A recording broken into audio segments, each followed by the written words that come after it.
Hello, I'm Tony Kwan. I'm the Trophy Wine Hunter, and welcome to video 2 of my Starting from the Bottom series for beginners to wine appreciation.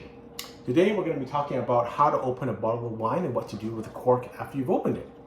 I know there's lots of different types of instruments that you can use to open wines. There's ones that you can kind of just put in a plug and then take it out like a it's kind of like a jack. And then the other one is it's got these wings, these fly wings, and you screw it in and these wings come out. I'm going to suggest that if you're going to be involved in wine appreciation and become a wine enthusiast, that we use regular types, which are what waiters and people in the wine industry use. So, and is there a reason for that? Well, it's kind of just decorum. It's kind of just what people use. It's just standard practice, and if we want to kind of be involved, then you should probably kind of play by the rules and do what is normal to do. So it's an example of same thing. Sometimes it's not.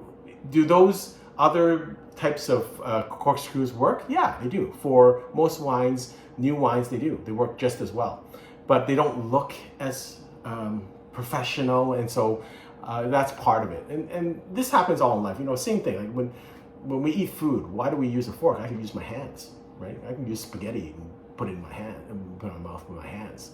Why do I use a fork? When I was first playing golf, right? I didn't realize that I couldn't walk across people's lines, or I shouldn't stand near, put a shadow near when they're putting, put a shadow near their path. If I walk across their line, does it really affect their putting? Probably not. But it's just bad manners. And so again, I think it's kind of, if you're gonna be more serious about wine appreciation, I think this is kind of a nice thing. It's kind of, and you'll find a lot of things that we do when we appreciate wine, it's about the whole pageantry of things. And you see that many things in life, when we have royalty and things like that. Do we need all that stuff? No, but it's all pageantry. It's all part of the whole process. And some people enjoy that, some people don't. But I think we should use the right instrument. Okay, so enough about the instrument. So when we have a bottle of wine, we usually have, of course, there's ones that just screw tops, and those are easy. But in general, when you get into better wines, you're going to have a kind of a foil on top, and so we have to take off the foil first. So there's a number of ways to do that. You see videos on YouTube where people just kind of twist this. Again, why don't you do it? Just like why you don't eat in restaurants with your hand, right? It's just not cool, right? The other thing is, as you get to better wines, you're drinking older wines, a lot of times they're stuck. They're not going to be twisting off that easily because there might be some leakage and stuff like that, so that won't be as easy, okay? So there's two ways, and there's also some foil cutters that you can use. I don't actually like to use that. I like to use the corkscrew. So you can either cut at this face, which I don't like to do, but the easier way is to cut at the bottom here, and that's what you'll see I'm going to do. So you cut normally there. And again, why don't you just take off the whole foil? You could do that, but it's kind of nice to have this dressing there. No, I don't think there's a real rational basis, but sometimes if there's a little bit of leakage, when it's spilling, that catches it a little bit. I would never take off the whole foil unless you're talking about really old wines, and then sometimes you want to see how deep the cork is, okay? And this is just practice. It's not a big deal. When we're talking about corkscrews, I think there are two things that are really important. Buy a good one. One thing you'll find, so this one, you'll see the length of the corkscrew is different, right? So this is a little bit longer, and so that is helpful. I think as you get to better wines in general, the corks will be longer because they want to be able to store it longer, and so they expect that there'll be more seepage, there'll be more degradation of the cork. So a longer corkscrew is better, and more weight here is better too, right? So the whole process is basically it's a fulcrum, right? It's all physics.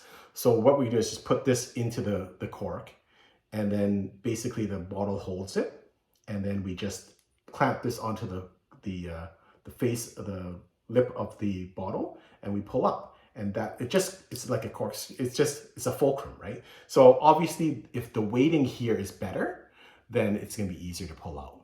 And so that's, it's all mechanics. And what you're trying to do is basically just, pull straight out, right? So you're just kind of pulling out, because this is gonna get caught by the bottle. So you're not really just using the hand strength and just pulling out straight. You're kind of twisting a bit and using the bit of the fulcrum experience. I know when I was a beginner, I always thought, well, I'm gonna break the bottle.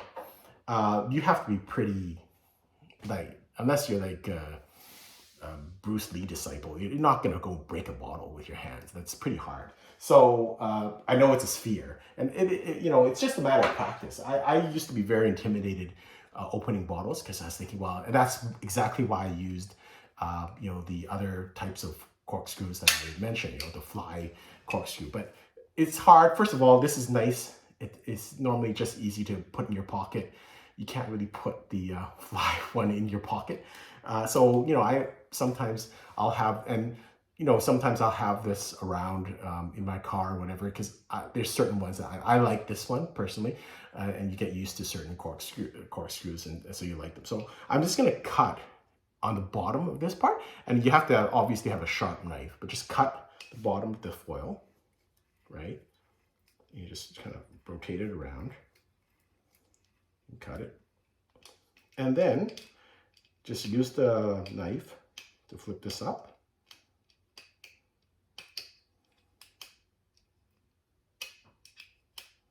Take that out.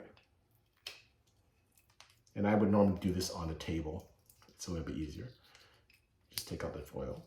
Now, I guess you could always do this without taking out this foil, but it's kind of, again, it's part of the experience. So I've got a nice cut, and what you'll see is basically you'll have the cork here, and let's say I spill a little bit, this will catch, because it's a little bit rough, it'll catch some of the, spillage. So that's why I usually keep it on the cork, okay? So actually opening the wine is pretty easy experience. Again, I would do it on a table. I'm not, people in the restaurant industry do it without a table, but again, I'm not in the restaurant industry, so at home I would probably put this on a table. It's just easier, right? There's no need to show off about it, but I mean, you have to be able to open it. So again, the key with this is really just to put it right in the middle, right? Get it in the middle. So I'm going to try and not get it inside. If you get it in the side, put it sideways, it's still okay. But of course, it makes it easier if you've got it straight. I wouldn't take it too seriously, but let's try and get it in. I'm just going to stand up to do this to make sure I've done it correctly. And then I'll show you where I put it in. And again, put it as deep as the corkscrew goes. And that's why it's better to have a big corkscrew. So I put this right in, and you'll see I put it in the full way, okay? And so sometimes beginners will get nervous about this, and they won't put in the corkscrew the full way, and that's how you break corks. The other thing a lot of beginners do is they pull too hard, right? And so if you look at mechanics of corks, if you're going to, if you have a brand new bottle, a fresh cork, usually the cork is quite hard, so you're fine if you pull it. But once you get to better bottles and you're looking at older bottles of wine, the cork is much softer. So if you pull quickly and hard, you're gonna break the cork. And that's another advanced video that we're gonna do later on, what to do if you've broken a cork, right? So again, put it in as deep as you can, okay? And then this just goes to the side. So this thing will just go on the side. So you see that. So you just adjust it, right? So it doesn't fit, but you just adjust it to when it fits. And again, it's a fulcrum approach, right? So all you're doing is you're putting this on the side. And again, I'm gonna put this down here. And then you're just pulling up. And again, don't pull up quickly. This is part of, everything about wine appreciation is calmness, peacefulness. You're trying to enjoy the experience. So there's no need to rush, right? So we just go slowly and just pull, right? And a lot of times you can feel the cork. Sometimes you can feel the cork is not coming out right and stuff like that. But this one is coming out perfectly, so it's no problem. And you just pull it out. So it'll come out. Just gonna twist it out a bit. And then at the very end, you just twist. Okay, so I've taken it out. So you'll see on this cork, I probably didn't do as good a job. Look at how, ideally, I should have put it in the middle of the cork. I didn't, but I still got it out, right? That's okay. So again, it's just practice. And then you take up the cork. But again, it's just practice, no big deal. So if you see what I did to it, I put the corkscrew in at an angle and it kind of hit to the side. That's fine. It still got it out. Now, okay, so what do you do with a cork? A lot of people, after, you know, when you, and especially when you're in a restaurant, people present you a cork. People say, well, what do I do with a cork? Okay, so I guess some people will smell it and aroma. Why would you do that? You've got a wine there. Why would you smell a cork if you can smell the wine, right? Same thing, they'll say, well, listen, I want to smell and see if the bottle is corked. Well, unless you got really sensitive nose, why would I do that? Why don't I just pour the wine and see the wine is corked, right? You're not drinking the cork, you're drinking the wine. So all I would do is I would normally just, and we'll go into that when we get into more sophisticated, but in general, you just want to make sure that the cork, you know, you touch it, it's wet, so that's good. You want to check, and you know, so for instance, I'm opening this Osoyoos Le Rose 2009. I'm opening this for my tasting coming up later on today on YouTube. So you want to check that the cork matches the label. So this is a 2009 Osoyoos Le Rose. Yes, it's that label. You just want to check, and this is especially true when you get more into wines and you're bringing higher and higher priced wines, because there is a potential fraudulent wines. And this is one of the things that you need to check, the corks, whether the corks match. We'll go into that into more advanced detail. Again, you know, you'll see, we'll go into more detail about corks, but there's not really a lot to do with corks. You know, I see people smelling them all night. You don't need to do that. Smell the wine, don't smell the cork.